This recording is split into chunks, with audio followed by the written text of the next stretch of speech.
kabisyo sa Bongo Pulan, we got 30 minutes makalipas sa oras ng alas 8 ng gabi. Wow! Ang bilis ng oras, ano? Patapos na pala tayo. It's been a long day for you, manong driver. At ganun din po sa iyong pasahero na pauwi na ng bahay.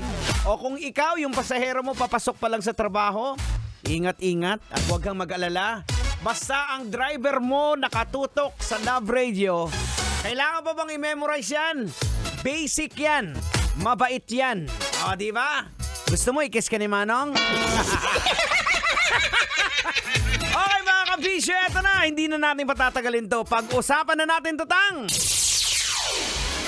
Teachers! Hindi daw dapat kinokontent ang students sa social media.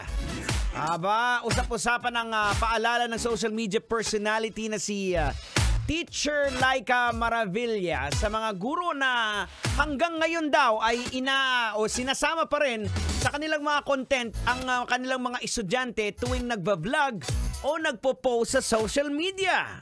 Oh no!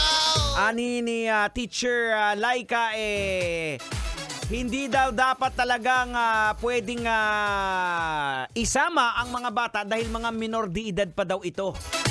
Ito na, hindi na natin patatagalin. Tang, logika na natin to, Tang! Ay, sige! Huwag mo nang patagalin! Logikan mo na yan! Logika na yan! Logika na yan! Ay, mga kabisyo, logika na yan! Anong leksyon ang ating mapupulot? Anong aral ang ating madudukot? Well, mga kabisyo, kailangan ba bang i-memorize yan? Alam nyo, basic na to eh.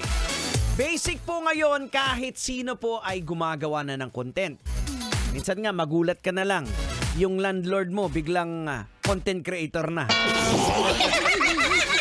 Ang ginawa niyang vlog, yung paniningil niya sa mga nangungupahan sa kanyang boarding house. Ang bihira naman, oh. Well, mga kabisyo, ganito po yan, ha. Ang logican po natin, tama bang mag-vlog ang mga teacher na kasama ang mga estudyante? Well, for me, not to be technical, but to be moral. Depende po kasi sa intensyon ng vlog ni teacher. Depende sa intensyon ng vlog ni teacher po yan. Diba? Kung ang vlog is to educate, kung ang vlog is to form a connection with the students, wala pong problema doon. Ako personally, wala akong problema doon, ha. Kung hindi naman po abusing like yung isang teacher na nakita ko na nagva-vlog na nagbibigay ng almusal sa mga estudyante niya, pero bago makakuha ng pagkain, dapat makasagot muna tungkol sa mga lessons sa school, abay wala pong problema doon.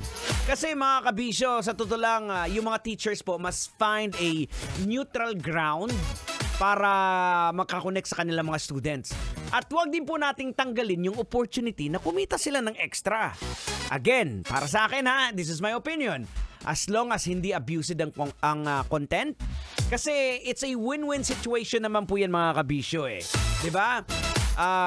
Kung ang nagbe-benefit naman ang student at teacher, and as long as hindi maaapektuhan yung quality ng pagtuturo at hindi naaabuso yung mga student, well, both party nag-i-enjoy, edi okay lang. Masusukat kasi natin na hindi naman na tama ang intensyon ng pagbablog kung yung teacher sa Kim, sarili niya lang iniisip niya para kumita, gagamitin yung mga estudyante. O halimbawa, doon tayo magkakaroon ng problema. Halimbawa, si ma'am, si sir, binidyohan yung student na during recitation, tapos hindi nakasagot. Oh, yan ang mali. Tapos ipopost pa. Hindi na siya beneficial sa student dahil mapapahiya ito. May kasabihan nga sa Chinese, Xing Ching Kuai Ling Pong Tao na Xing Chong Kuai Le Ting Pao.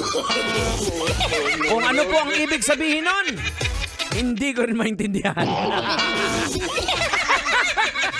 Ay nako! Ang bilis ng oras. We gotta say goodbye. Maraming salamat. Coming up next, Nabayanan, susunod na Pagkagat ng Dilim. Totoy na love! Totoy ba to? Coming up next. Hanggang dito na lang po tayo. Muli ako po si Diego Bandido na laging nagpapaalala, on whatever you do, do it all for the glory of God. Ito po ang 90.7 Love Radio, Metro's #1. Kailangan pa bang i-memorize yan? Basic! Kailangan pa bang i-memorize yan? Love Radio. Basic!